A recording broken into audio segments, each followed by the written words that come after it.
Hey guys, welcome to Signal Before Silence. In today's episode, we are going to continue the conversation we started last episode. So I really hope you have watched last episode, and if you have not, you should go watch it either before you watch this one or after. I guess maybe it doesn't matter, but it's in order technically. That's the way the conversation is going. Last episode, we went over the claim that the Bible is translated from a Hebrew origin, which there is absolutely no evidence of. There's zero evidence that the Bible ever was originally in Hebrew.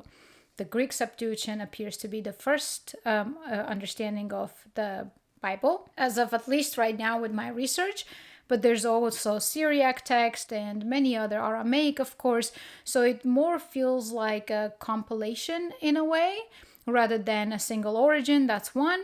And two, among that, there's no Hebrew origin whatsoever. Not when you look at it logically based on evidence.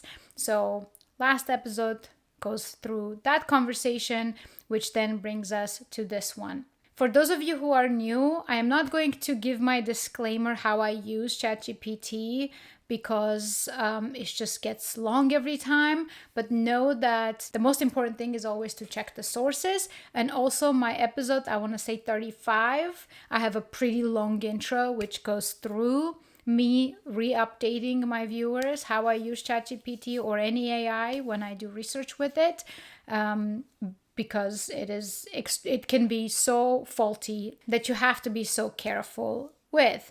However, without further disclaimers, I'm going to jump into continuing this conversation as to, based on everything we uncovered last episode, who are the modern Jews?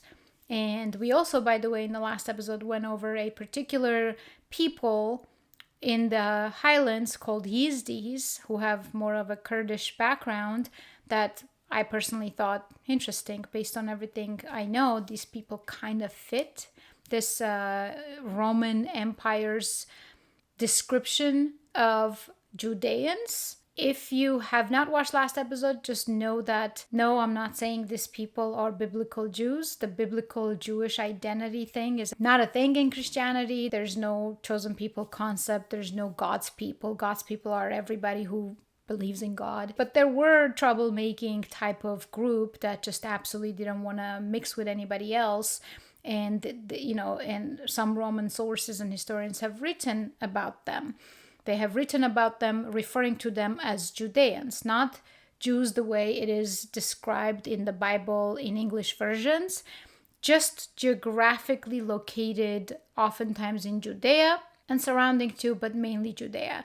And some of the key things about them was the fact that they do not intermarry, they do not mix with others at all, they completely keep to themselves. And some writers would write that they despise everything that is tradition to them and to outsiders, like the Romans and Greeks and Armenians and everybody around them. Everything that the civilized world held dear, they despised. And the way the civilized world spoke about them is that they hate God. With that little premise, so that you can maybe go watch last episode, which starts with the Hebrew as a language, as a claim to the Bible origin, and then later about the people, we arrive here now. I want to start with an actual clip from Ben Shapiro, because we're going to talk about Jewish identity. And I think it is extremely appropriate to, for a second, talk about what's happening in the space of Jewish identity, because it's hilarious in a way.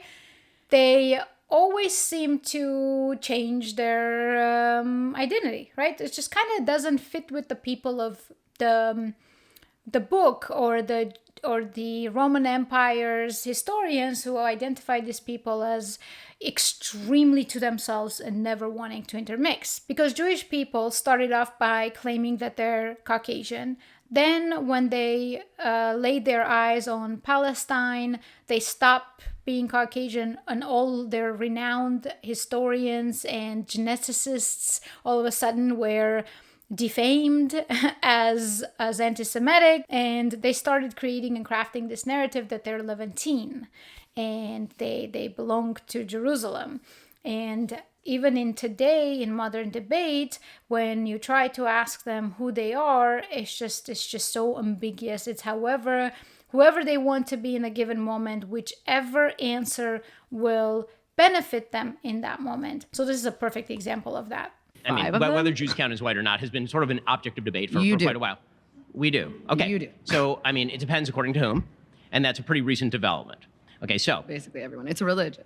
Judaism do is you also not ethnicity. agree that you are a white man? I mean, I think that it depends on the context in which you're discussing it.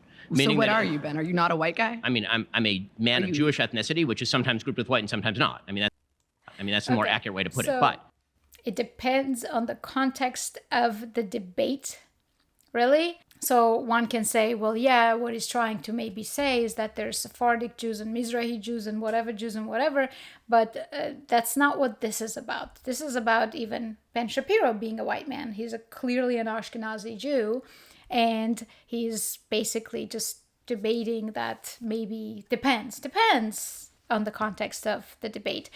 And in my episode 35, I went over Benjamin Disraeli towards the end of the episode, where he says how they're Caucasian pure race, right? This was a Zionist Jew who became the first Jewish Prime Minister of England in 1868. And he was writing his propaganda pieces back then, and he claimed to be Aryan, Caucasian, pure race that does not mix at all and just completely looks down on everybody else in a very supremacist way. So that's towards the end of episode 35, but also I believe in my episodes 8 and 9, I go extensively about the genetics and stuff, including how it has shifted. So I recommend those as well. So basically, it's an interesting one. It's like the good old debate remains as to who are Jews, you know? Some people 100% believe these are the Khazar empires, but I really don't think they go that far back, honestly. Khazar Empire goes further back, unless it's a complete made-up Caucasian history just to tie them to that Caucasian region. Then later they decide, oh my God. So, but their behavior, I have to say, is quite Turkic. The behavior of Zionist elites that have shaped the world in a way that they have, their lack of ability to innovate, but to steal and repurpose other people's innovations as if it's theirs, the brutality levels and the very combat, war-loving tones, very Turkic in that sense. But I'm not super convinced that's it. They're just, I feel like there's got to be something else, but it could be that because it fits with the 7th to 10th century first emergence of this Jewishness. So it could be that precisely back then, because that's also time when Turks came to Anatolia and started massacring Armenians, Greeks, and everybody, took over that entire region. And it's very possible that that's how they just started spreading. They invented Islam and Judaism and just basically started to spread into arms. It's possible. But before we jump in, guys, hit subscribe, like, share, and also comment. These topics get suppressed a lot, so your comment and engagement is extremely vital to this. If you're new and you want to show support, go ahead and hit that subscribe button and the bell. Last but not least, check out my merch store. The links are pinned at the top of the comments as well as in the description. Right on the top of the description, you will see links to the merch store if you want to check out and see if you like anything. I updated the store and there's a couple of new designs, new items, some tweaks to the designs. So please check that out and see if you would like to support that way as well. So we are continuing from last episode. If we consider all ancient sources only, who would be the modern Jews? Again, without the modern sources, there is a confusion and contradiction. Ancient times that remark on Judeans talk about a distinct group that doesn't mix with others and doesn't intermingle. But how can that be if today's Jewish people are highly mixed as Russians, Europeans, Polish, Spanish, etc. Here are some hypotheses. The ancient Judeans no longer exist or are a very small unknown group, and the modern Jews have crafted a biblical chosen identity through a small elite group of people who have slowly created a nation out of it. Would explain the diversity and how it fits more like a cultish ideology than what the ancient texts describe. Hypothesis number two, the modern Jews are formed by a smaller elite Turkic group around 7th to 10th century and have absorbed other cultures and people into the ideology, much like Turks in Turkey who are genetically Armenian, Greek, and other mixes with Little Turkic blood. Hypothesis number three, same concept as number two, as in they absorbed. They're a small elite group that absorbed, but maybe not Turkic, rather something else. Could be even European, honestly. Let's see what it says. If we remove all modern assumptions, what continuity, if any, exists between the people called Judeans in antiquity and those called Jews in modernity? You're also framing the paradox correctly. Ancient sources describe a highly endogamous isolationist people, but the modern population is genetically and culturally plural. Let's stay tightly grounded in ancient evidence only. Greco-Roman texts, inscriptions, and documented cultural descriptions, and work forward, not backward, from what those texts actually say. Number one, what ancient non-Jewish sources say about Judeans across Greco-Roman authors, Tacitus, Strabo, Pliny the Elder, Juvenal, and others.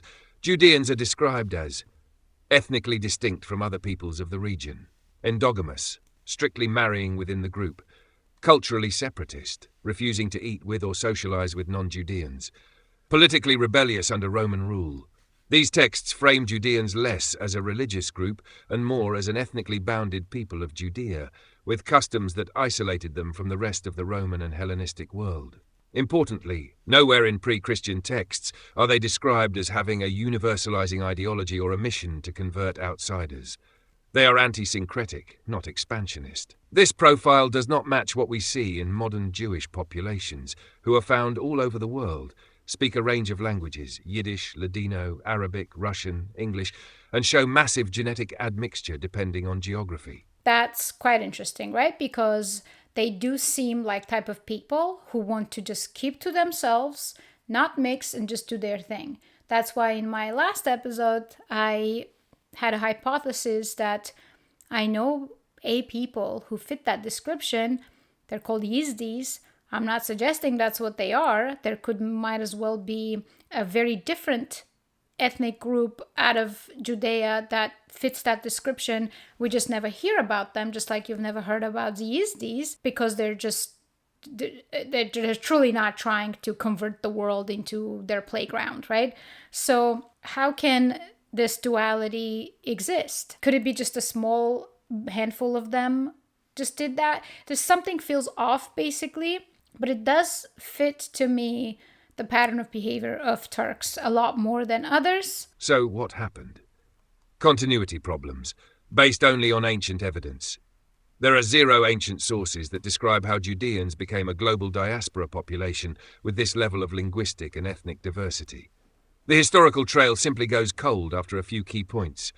The destruction of the Second Temple in 70 CE, the Bar Kokhba revolt, total 135 CE, the Roman renaming of Judea to Palestina and forced relocations. Basically, we do hear about the temple destruction, the Bar Kokhba revolt, right? And then the Roman renaming Judea Palestina and forced relocations. From that point onwards, the people formerly called Judeans stop appearing in the way they once did. It could mean a few things. It could mean that Rome destroyed them and dispersed them, hence they turned into this Talmudic, Rabbinic culture and start absorbing others. But that's a plausibility.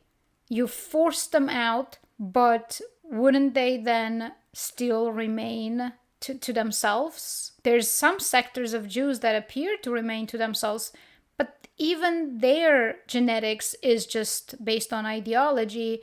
The Jewishness part is ideology. They still share European, sometimes Turkic, sometimes German, sometimes Russian, all sorts of genes. That there isn't a cohesive ethnicity. is just a religion or ideology. Just some thoughts. From that point forward, the people formerly called Judeans stop appearing in the way they once did. We see occasional references to a Bish religious sect in Roman cities, mentions of synagogues, but no continuous, traceable ethnic profile linking the 1st century Judeans to a 9th or 10th century Jewish population in Spain, Eastern Europe, or the Khazar region. That absence matters. Every other major ethno-political identity, Armenian, Greek, Persian, has continuous external references. Jew as a term resurfaces centuries later in different contexts among different-looking people. You would think that logically you can say, okay, yeah, they were dispersed and then they went and they collected themselves and became this diaspora people, and hence they mixed and this and that, and all of a sudden they emerged centuries later, like literally centuries later, emerged as somebody else or looking like somebody else, but let's say they're the same from the ideology standpoint.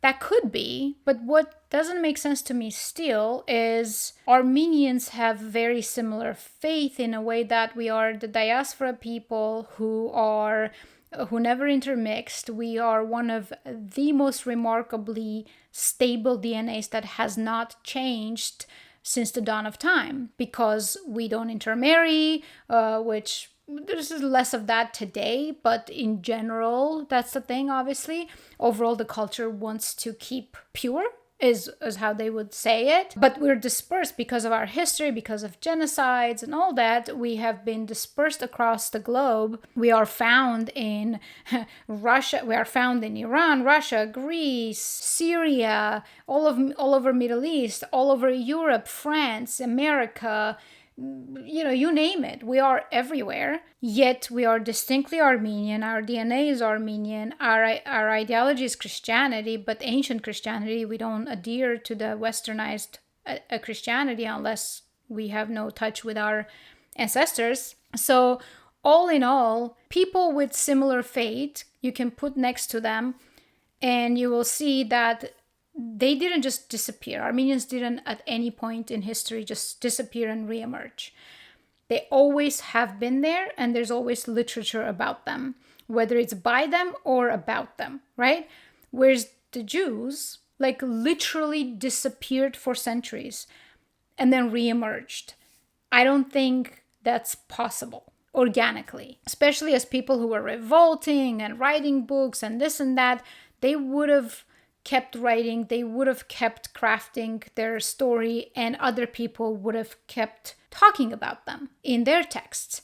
But they do kind of disappear and reemerge, and everything that they explain to you as if it's continuous is just from the Bible. It's just an invented new race. And I'm just still trying to figure out who those people are. 3. Modern diversity. What ancient evidence cannot explain. Ancient sources cannot account for. Ashkenazi Jews, Central Eastern European with Slavic, Germanic and some Turkic genetic admixture. Sephardic Jews, Iberian and North African admixed, many speaking Judeo-Spanish Ladino. Mizrahi Jews, Middle Eastern groups more similar to Arabs than to the ancient Judean profile. These are not just different branches of a tree, they're entire different forests, linguistically, genetically and culturally. So this is very important and interesting too. Ashkenazi Jews, as I said before, that the word Ashkenaz randomly appeared in 10th century describing this German Jews or European Jews, but predominantly in Germany, this group of people started calling themselves Ashkenaz. But biblically and historically, Ashkenaz is in the northern Armenian highlands. So is this the beginning where they tried to claim something to those lands? Is this the beginning of the something that emerges from Germany? Sephardic Jews are completely just different makeup, Iberian and North African mix, and they speak Spanish, Ladino. And then, of course, we have the Mizrahi Jews. It says Middle Eastern groups are similar to Arabs, not the ancient Judean profile. Most people think that Palestinians and this and that, all of these people were Arabs in those regions, but that's not true. For example, the Judeans of Roman Empire had nothing to do with Arab races. Arabs were in Arabian desert. They're a completely different type of tribe, different genetic makeup. And Palestinians arguably are not Arab. They just linguistically adapted Arabic language, and this whole Arab thing among Lebanese and Palestinians and some other races are actually just a linguistic connection of the region. It is not a DNA connection. Lebanese are heavily Canaanite by DNA, and Palestinians appear to actually be some mixture of Greek, Italian, and Canaanite sea people from the ancient times. So they also have an interesting genetic diversity, and of course later they did mix with Arabs quite a bit, but still you will find very fair-skinned, blonde-haired Palestinians, and this just doesn't fit with the Arabic look and race. So from the ancient evidence alone, you're right to say, there is no continuous, verifiable line from the ancient Judeans to the modern global Jewish population without relying on post-9th century religious or ideological developments. Theories without affirming or dismissing. Hypothesis 1.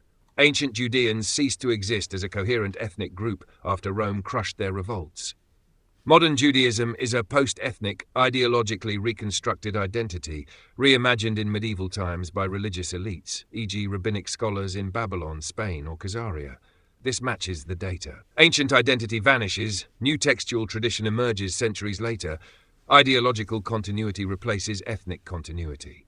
Hypothesis 2. A Turkic ruling elite, such as Khazars, adopts Judaism between the 7th and 10th century CE, and becomes a carrier of Jewish identity into Eastern Europe, absorbing Slavic, Greek, and Armenian converts or subjects. Ancient evidence can't confirm or deny this, but it's consistent with sudden emergence of Jewish populations in Khazar-controlled regions, Turkic origin rulers adopting monotheistic ideologies for political reasons, the lack of intermediate evidence linking ancient Judeans to these communities.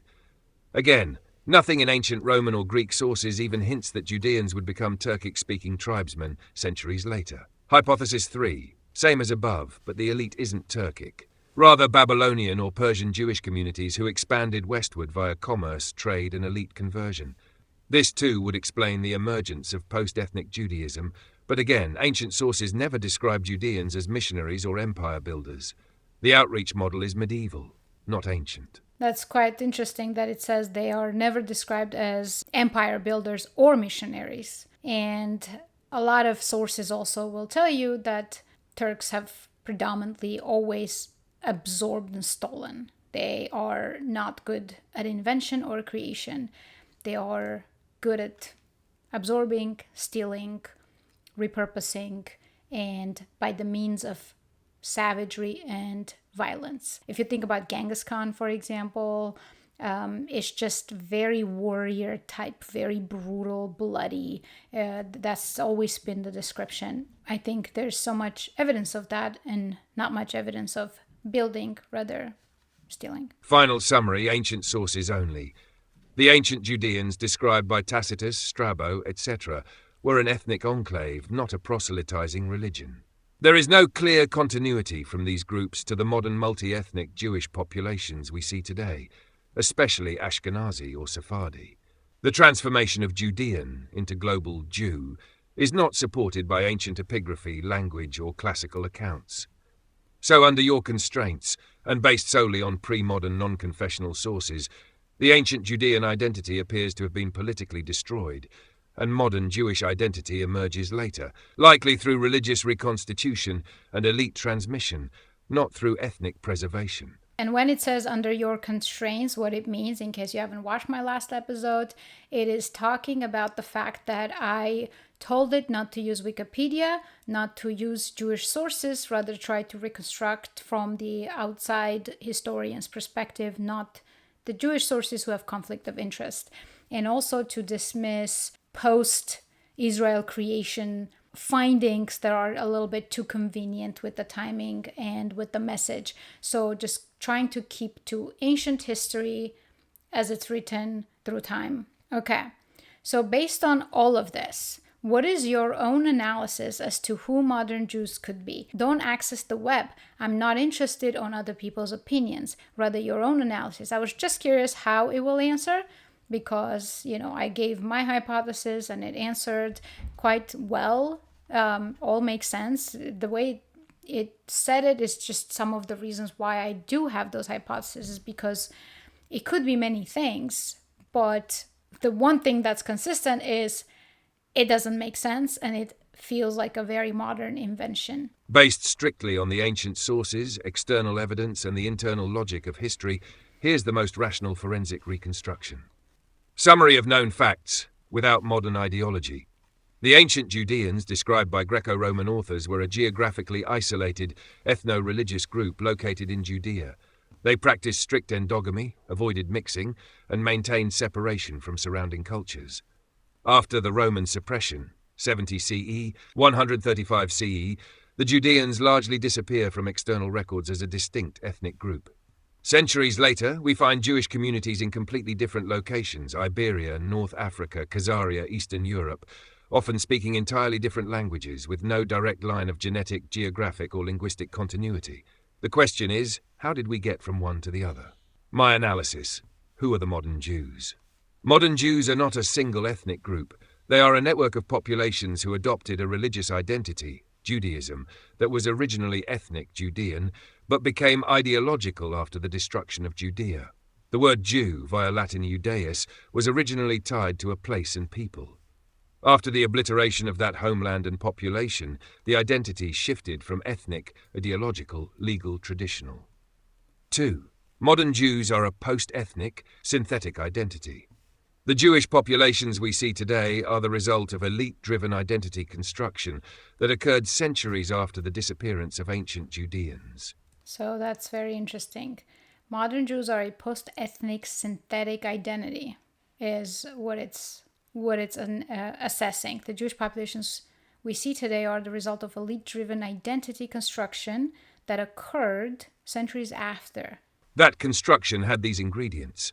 Rabbinic leadership in exile, e.g. Babylonian academies, developed a portable legal religious system, Talmud, Halakha. This system allowed non-Judeans to adopt a Judean identity through behavior and law, not bloodline or geography. Local rulers or elites, e.g. Khazar Khaganate, Andalusian courts, adopted Judaism for political reasons, creating new Jewish populations with little or no biological link to the original Judeans. Hence, Ashkenazim, primarily Slavic, Germanic and possibly Turkic converts over time. Sephardim, Iberian converts, some Berber North African integration. Mizraim, more regionally continuous but still absorbed other Semitic and non-Semitic populations. This makes Judaism unique, unlike Armenians, Greeks or Persians, whose ethnic linguistic identities are traceable across time. Judaism became a non-ethnic, self-replicating legal religious structure that mimics ethnic cohesion without requiring common descent. This is why Jews can look European, Arab, Berber, African, Persian or Chinese and still consider themselves one people. The unity is legal, religious and institutional, not biological. So that's quite remarkable and observably true, right? Because it is a legal, religious and institutional. It's a rule, not a biological thing. But they do heavily try to tell you that it also has an ethno-biological sense to it, which it doesn't. It's just under no we can see it scientifically, we can see it genetically, we can observe it in reality with our own eyes, and it is just an ideology that has created this this club that people want to fall under, probably because who doesn't want to be this falsely translated chosen people. This doesn't include all Jews, obviously. There are so many people that probably just have a very different view. Not probably, they definitely do have a very different view on Judaism. They connect to it very differently. Some are very esoteric, some are very non-Talmudic, right? Which is people who reject the Talmud altogether. And there are also Jews who are Christians. But I don't even know what that means, to be honest. If you're a Christian, then you're not a Jew anymore, based on the fact that it's not an ethnicity. But either way, it's just so interesting. But it is basically saying that it's more of a tradition and an institution rather than an ethnicity. Whenever I look into their laws, right, and we'll go over Abraham versus Noah thing, because that's a Abrahamic link, is entirely a new modern Jewish invention. But when you look at Noah descendants, or Noah as the forefather of civilization versus Abraham, it becomes quite interesting, because from my perspective is what I see, and I could be biased, but it's just uncanny to me, is here are these Armenians, extremely ancient people, indigenous to the regions, one of the most ancient languages that doesn't resemble anything else. It's all this stuff that the modern Jews want to claim: ancientness, cohesiveness, and genetic isolation that isn't true to them, but is true of these other people. And don't mistake, I'm not saying Armenians are the Jews of the Bible. No, absolutely not. I think the Jews of the Bible are an invention. Armenians are Armenians. But historically, it almost feels like a repackaged, like almost like the Rabbinic Talmudic Jewry, just repackaged an identity based on those people. So who are they? If we define Judeans, a specific ethnic people from Judea attested in ancient sources. Jews, post-8th century, diverse populations who adopted the legacy of Judea through religious institutions.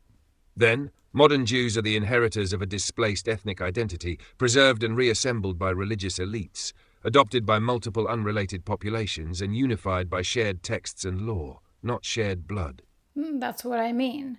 Just because if it's just not naturally your culture that's injected in you almost through genetic memory, then you have to create all these elaborate, massive laws to adhere to. They are a distributed religious political network, not an ethnicity.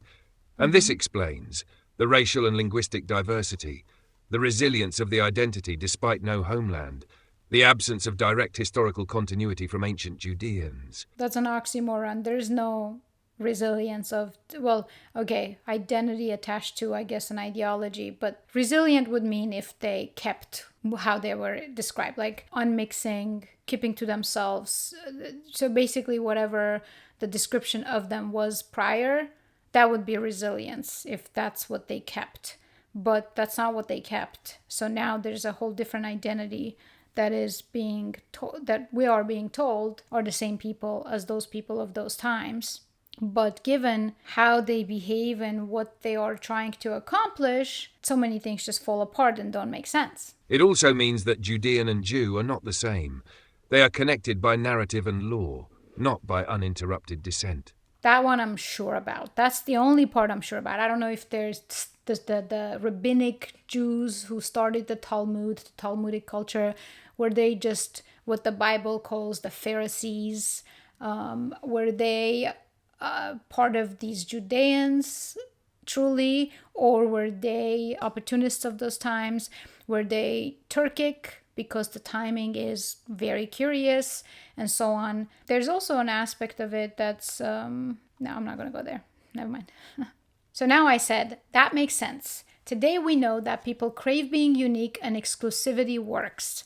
Hence, it makes sense if an elite group could create a chosen status and start recruiting people into that ideology and belonging. It doesn't appear to me as though the chosen concept existed in ancient times outside of the elite systems, kings, queens, etc. So this is interesting because I would argue that all of the tools that they create to enslave us or to brainwash us follows the same exact pattern. The way they created themselves is the exact same way they create their tools. Like Facebook started exactly like that, like it's an exclusive club. Everything is about exclusivity, and then you just almost want to become part of it. The same way Jewishness is portrayed as exclusivity, and so many people desperately want to convert or become Jewish because they want to feel special in a way or accepted into this special club.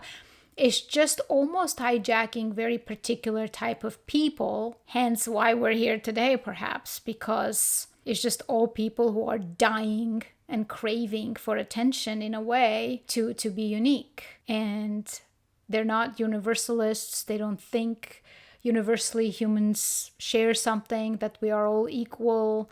They definitely are driven by a type of psychology that is not, I think, healthy. Those who crave this exclusivity all the time. There's something unhealthy in that. The chosen people concept, forensically deconstructed. 1. In antiquity, chosen meant ruler class, not ethnos. In nearly all ancient cultures, divine selection was a status reserved for kings, dynasties, priestly castes, or imperial centers.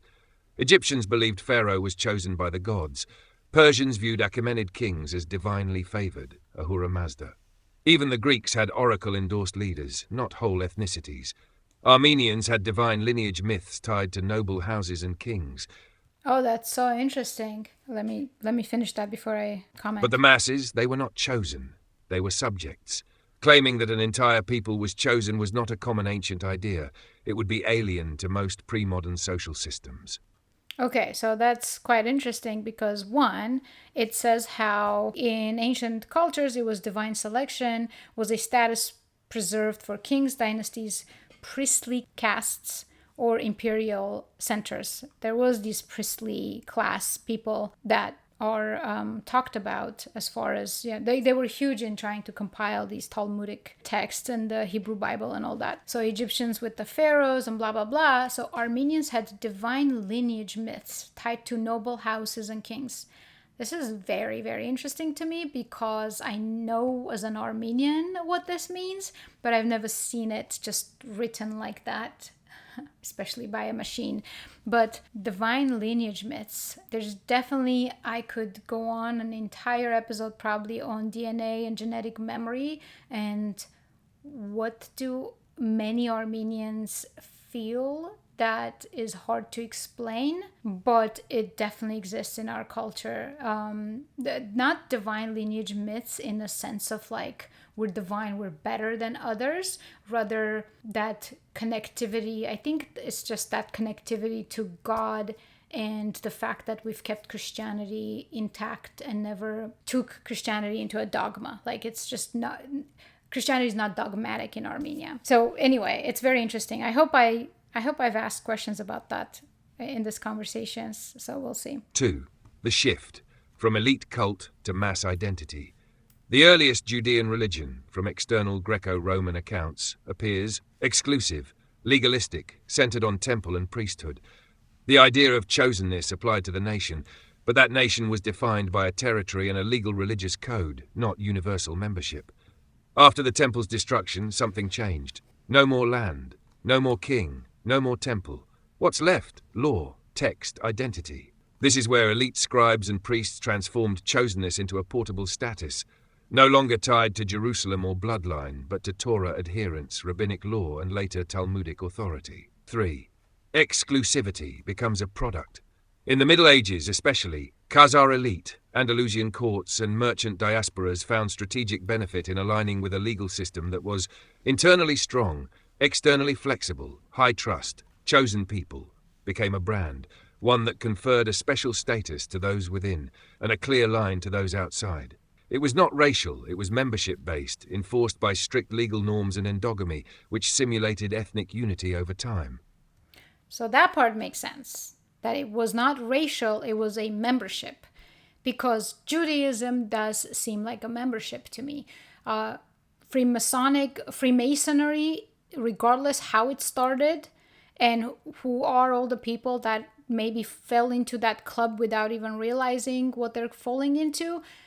Freemasonry is a club, right? It's a unique, exclusive club, and oftentimes links right back to a lot of the Judaism ideologies, specifically Kabbalah. And even Marxism and communism has a different aspect of this club's ideology, and oftentimes it's very destructive. They want to destroy to rebuild, and the rebuilding part is question mark, but they definitely want to destroy.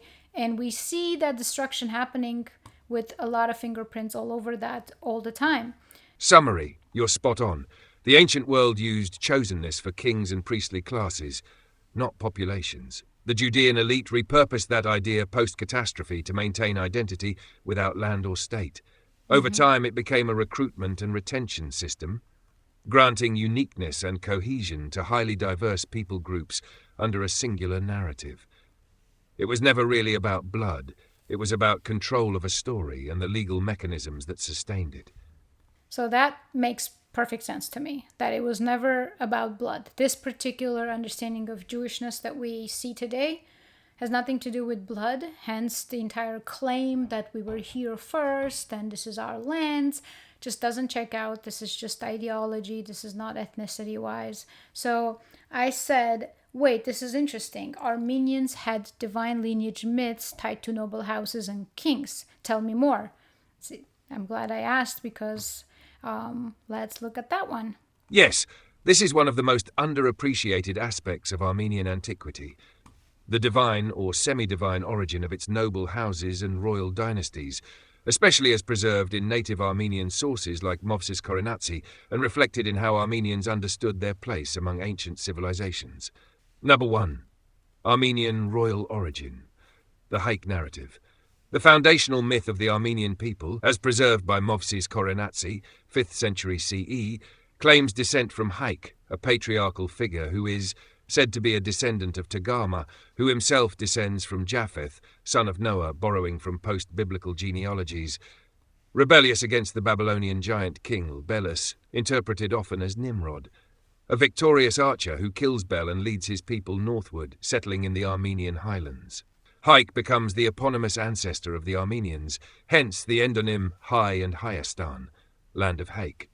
This is not merely a national tale, it is a claim to divine or heroic ancestry, placing the Armenians among ancient biblical nations and framing them as pre-Abrahamic, independent of Jewish narratives. That's very interesting. Actually, there are some Armenians that they think, so some Armenians who are far more into these mythologies and superstitions, oftentimes, they think maybe Bel, because we have an entire mythology about Haik and Bel, where Haik the archer kills Bel, and as it says, it was believed to be Nimrod, and maybe these are, Bel's descendants that are causing all that we see today, because there's just such an active revenge against the Armenians to just completely kill off Armenians entirely. So then we just kind of try to wonder, like, why? What the hell did we do to you, right? Like, because historically we don't have much overlap with them that we just had people walk into the house. So if there's any, I hear a child's voice.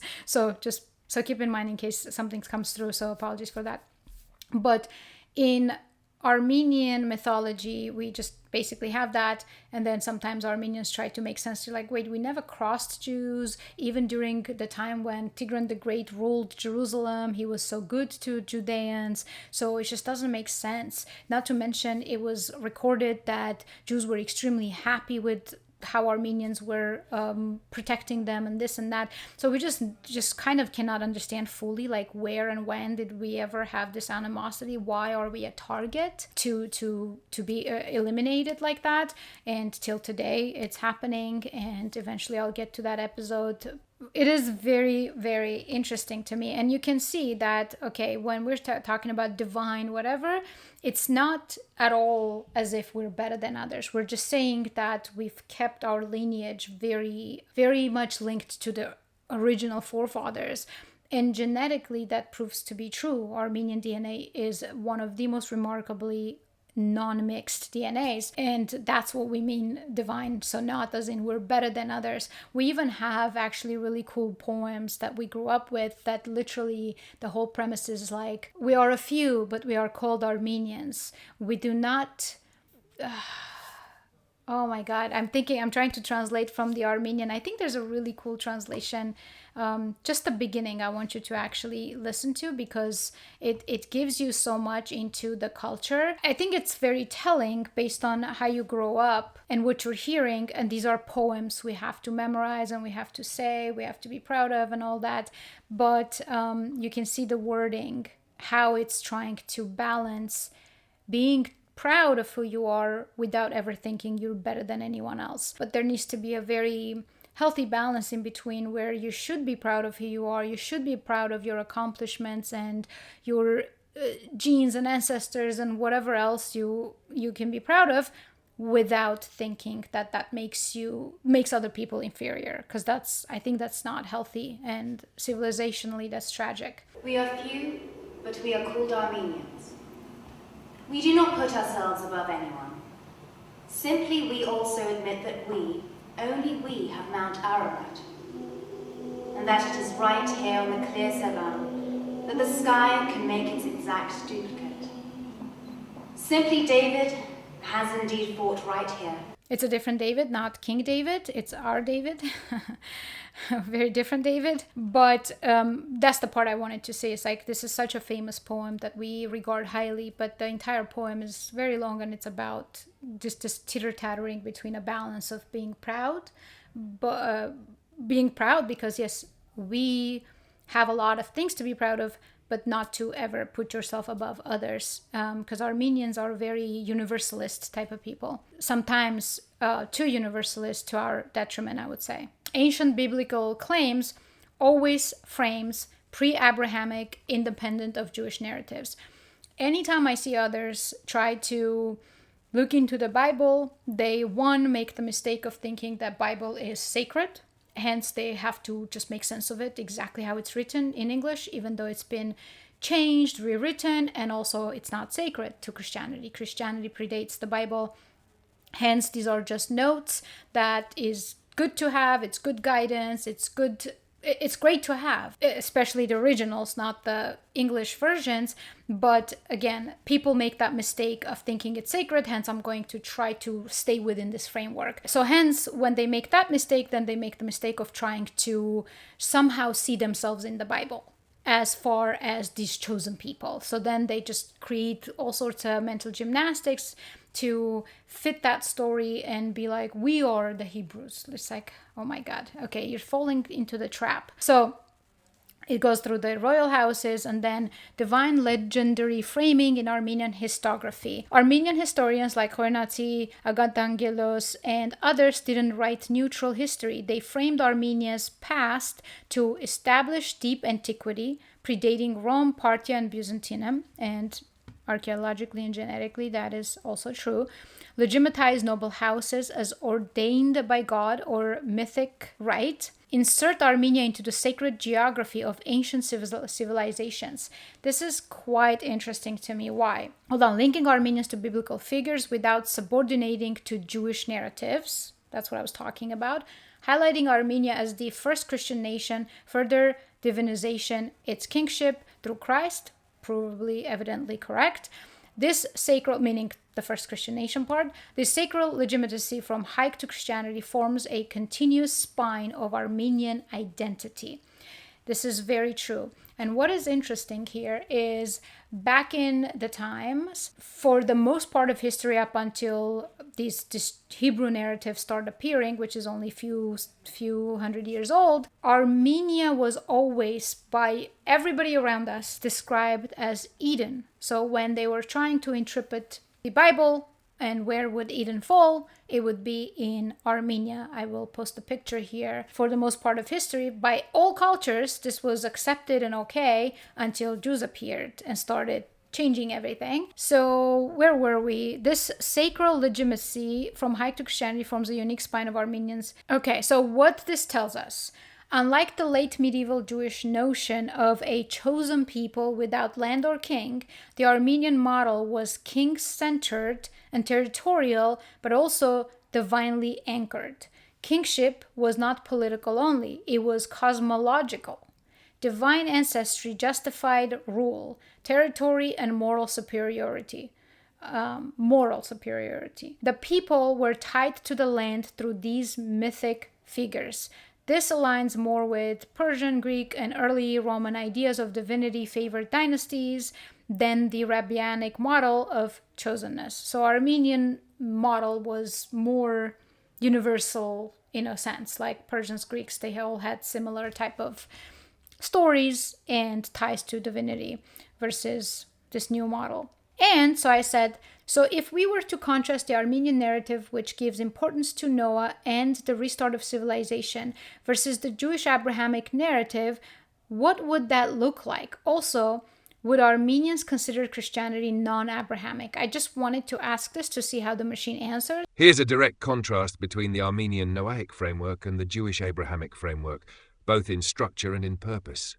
Armenian Noahic framework versus Jewish Abrahamic framework. So it creates a table where it puts the element that we're discussing versus Noahic model, Armenian Noahic model, and Jewish Abrahamic model. So I'm just going to call it Noah versus Abraham because I don't want to keep saying Noahic. It's a weird tongue twister for me. Foundational ancestors, right? The Armenian version goes Noah, Japheth, Togarmah, Haik. The Jewish model goes Abraham, Isaac, Jacob, and 12 tribes. And geographic anchor is Ararat, Noah's Ark lands, Armenian highlands. Geographic anchor for Jews is Canaan, Promised Land, modern Israel, Palestine. Cultural identity, Armenian, civilizational rebooters after the flood. The Jewish one, covenant-bound ethnic lineage chosen by God. So it starts getting interesting from here, okay? We restarted civilization, they are chosen by God, okay? Theological status, connected to universal humanity, predates Abraham. The Jewish version, unique relationship with God, exclusivist covenant. So this is where just the entire differentiation becomes very apparent here, right? It's just almost like complete inverse of one another. Myth purpose, link Armenia to universal renewal, moral centrality, and the Jewish version links Jews to divine election exclusivity. Just, again, universal versus, nope, it's just us and we're divine. Inclusivity, shared ancestry with many nations, because that is the Armenian belief that when we say we restarted civilization, it's just to say we are literally all brothers and sisters. We all come from the same place. And the Jewish version, ethnic legal exclusivity, chosen by God, circumcised, separate. Ethnic logic, descendant from Noah equals shared humanity. Jewish one, descendant from Abraham equals selective nationhood. Sovereignty model, rooted in sacral kingship, Noahic moral authority. In the Jewish one, rooted in covenant law and rabbinic mediation post-exile. It's just kind of splits completely. All right, analysis. Armenian myth is about being first, being moral, and being central to the world's rebirth. Not through exclusivity, but through survival and virtue. Jewish myth is about being chosen, being separate, and being faithful to a specific divine covenant, unique among nations. In short, Armenian mythology is universalizing in ancestry, localized in sovereignty. Jewish mythology is exclusive in ancestry, portable in sovereignty. So Jews are chosen and unique. Armenians are inclusive, and we are all the same. Which is why I feel the way I feel about this topic, and why I want people sometimes to understand this historic section that's completely missing. Like, obviously, this is talking about our understanding of our mythology, how we translate the Bible, because we do see someone like Noah as a mythical character, right?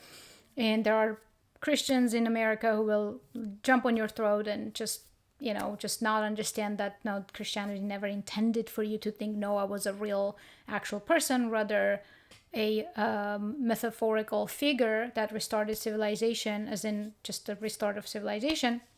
But either way, I just feel like it wasn't always the way where people didn't know this history.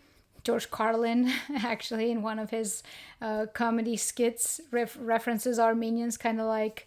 let me see if I can find it. You want to know how the planet's doing? Ask those people at Pompeii who are frozen into position from volcanic ash how the planet's doing.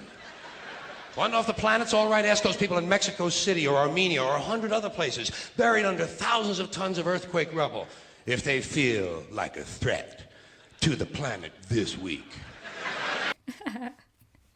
I find it really funny. But yeah, it wasn't always the case when people didn't know any history. But anyway, it's a minor thing, but okay. So, and then the second part goes over, would Armenians consider Christianity not Abrahamic? And of course, the short answer is no, but also it's complicated. Wait, that's not true. I think it's probably... let's see what it says. It's probably mixing a lot of Armenians from the West that have accepted Trinity in the wrong understanding of Trinity and just basically very westernized understanding of it. But let's see what it says. Short answer is no, but it's also complicated. Let's see what's the complication.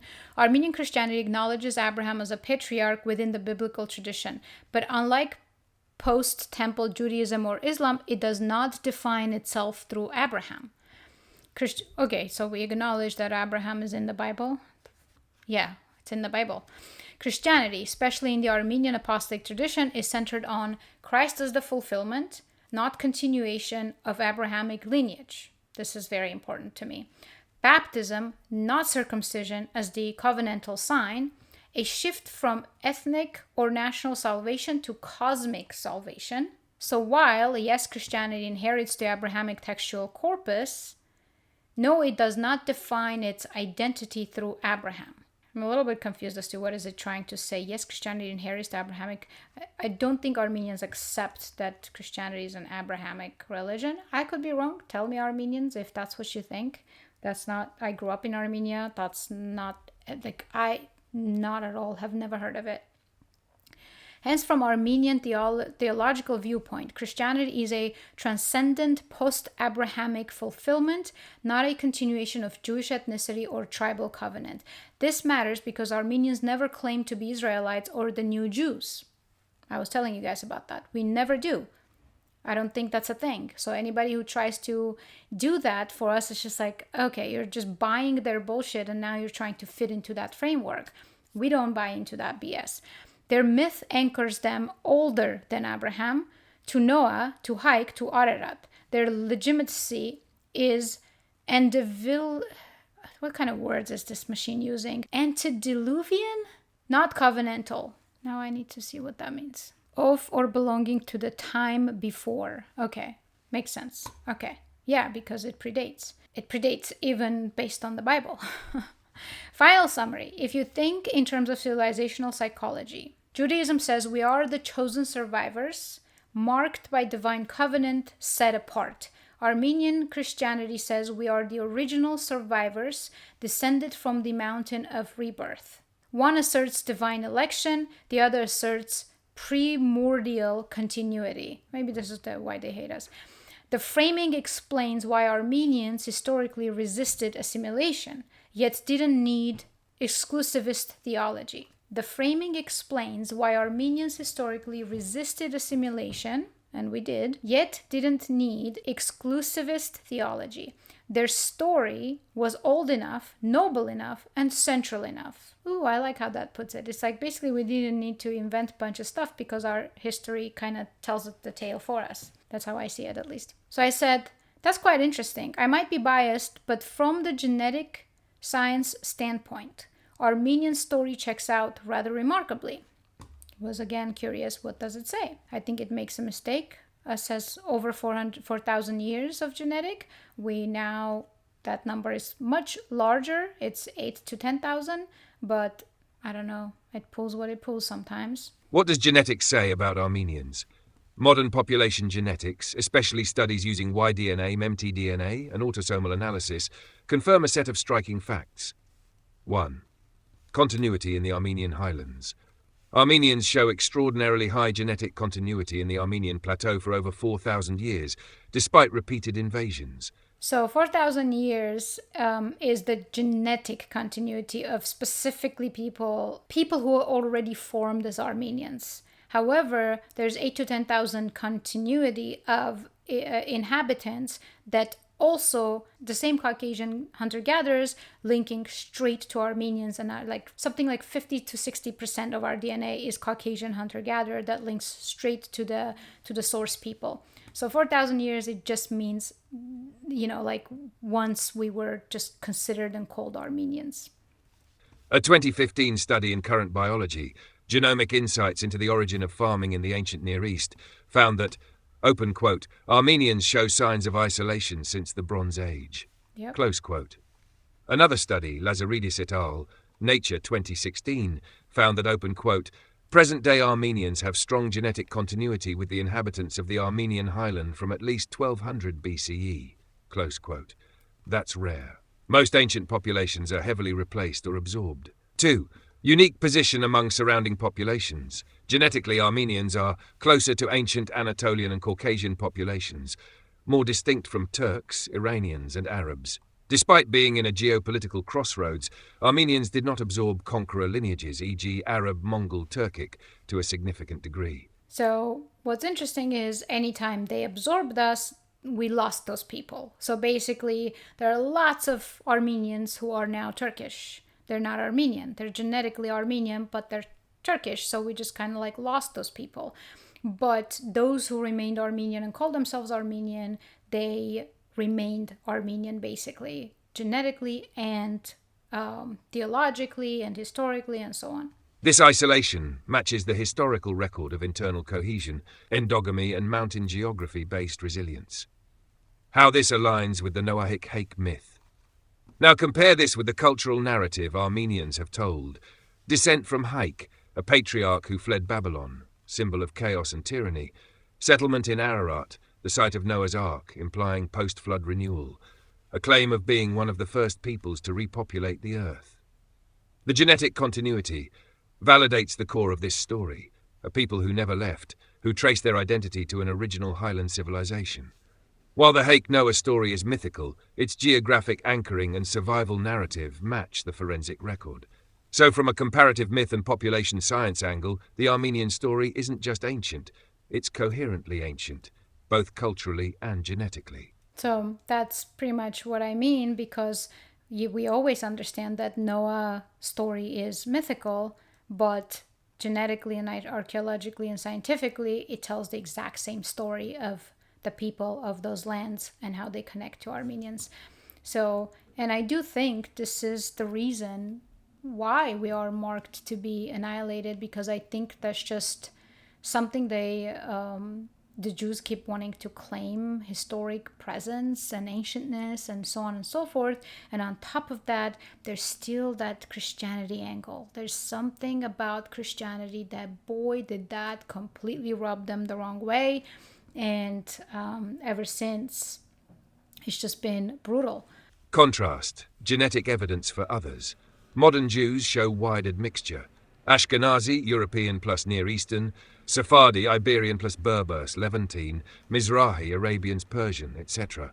There is some shared Levantine signal, but no tight continuity to Judea without relying on interpretive models. Turks are genetically about 90% Anatolian, Greek, Armenian, with past 10% Central Asian Turkic input, a conquering elite over a local base. Arabs show wide clines. Peninsular Arabs are distinct from Levantines or Egyptians, making Arab a linguistic political identity, not an ethnic one. In short, Armenians are one of the few peoples whose founding myth of continuous rootedness is actually reflected in the genetic and historical record. That's fascinating to me.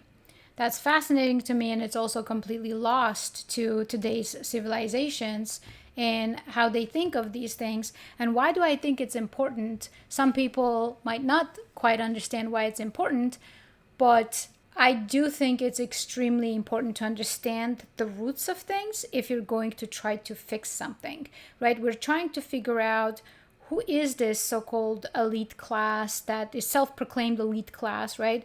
That thinks that they're superior, but in all of the behavior, it almost feels like they're acting out of inferiority complex, to be honest.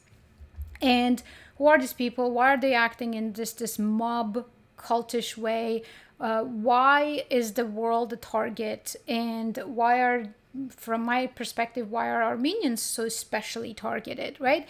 And I think there's an important factor here, because in the West, I don't think the West is much of a threat to them anymore, because in the West, they have successfully killed Christianity. This is truly, I know a lot of you will get triggered with that, but Christianity in the West is not Christianity at all. That's the dead version. That's the weaponized tool, dogmatic version that has been created to carry out certain goals. And I think the reason why Armenians are a target, a people that economically are not a threat to anybody, that are not a massive power, that like nobody even knows about us, are so targeted to be suppressed and killed off, is because we keep peeping our head sometimes and trying to connect people to actual real Christianity. And if they're trying to kill Christianity constantly, and there's just people who won't die and take that Christianity to grave with them, then that becomes a problem. So, and for Westerners to try to figure out why are they so targeted, perhaps it's a little bit irresponsible, in my opinion, to not mind that ancient history of how all that started, especially if you are curious about Christianity, or especially if you are linking this bizarre attack on humanity to spirituality and, good and evil fighting and so on and so forth. It becomes insane not to try to go to the roots past the perversion of Roman Empire, to try to understand what the heck happened here. And I'm not saying that I fully understand what the heck happened here, but these are all interesting things that I'm studying and learning, because I come from a very different background, so hence I hold a specific knowledge that an American would never know about historic Christianity and that Jewish animosity with that, the interaction with it.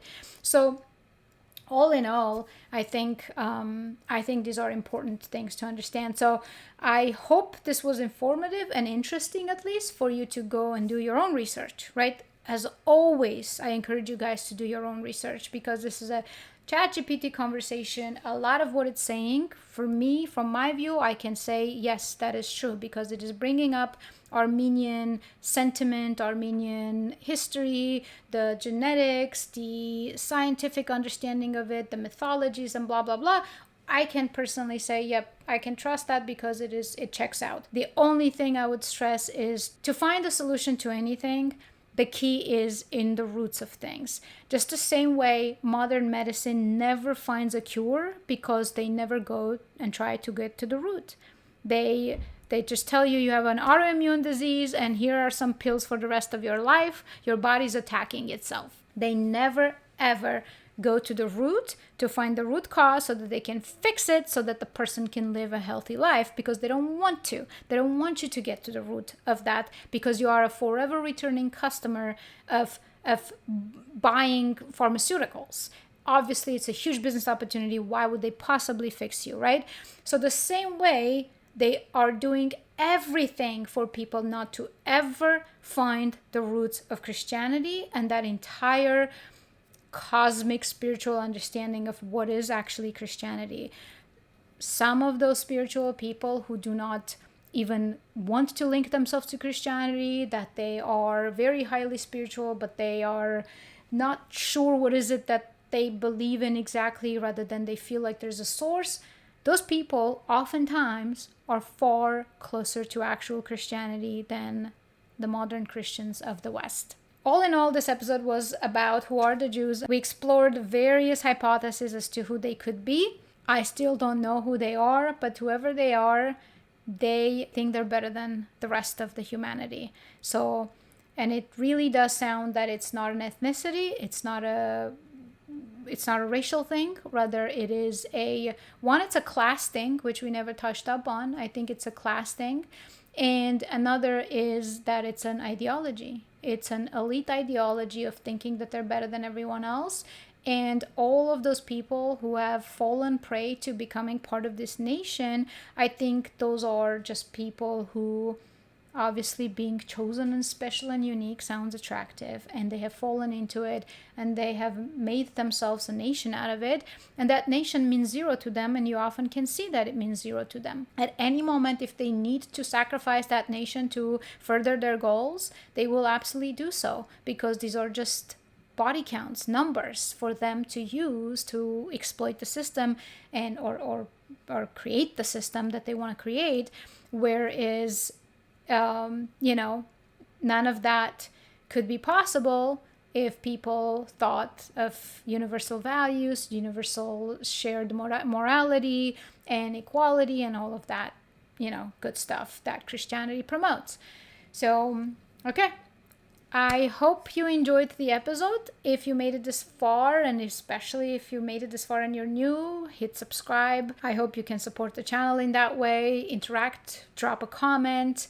I'm always curious to see what people have to say. I interact with the comments as much as possible, and as well as check out my merch store. I dropped this ancient sun symbol, which is a sun cross symbol in Armenian symbology, but it's not just Armenian, it's actually quite universal. It brings together the pagan sun worship with Christianity, and this the star-like octagram around it is supposed to be squaring the circle, which shows the dark versus the light aspect of it. These are always accompanied together. And so basically I dropped some merch with that. We have shenanigans detector. We are detecting shenanigans here. And we have the Stop Noticing shirts, as well as a different version of Stop Noticing without the Uncle Sam for those who want something more simple. I hope that's simple enough for those who, didn't want to have this giant angry man on their chest. And then, of course, we have the Signal Before Silence hats, mugs, and everything else. So we will continue this conversation.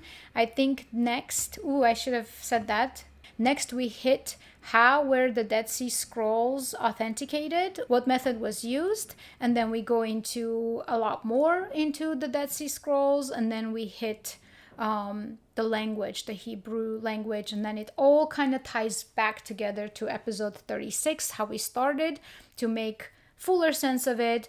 And of course, none of it ever is definitive. It's just you take away things to marinate on, things to think about, maybe a new interesting thing to research, and so on. So, all right, with that, thank you guys for being here, and I will see you next time.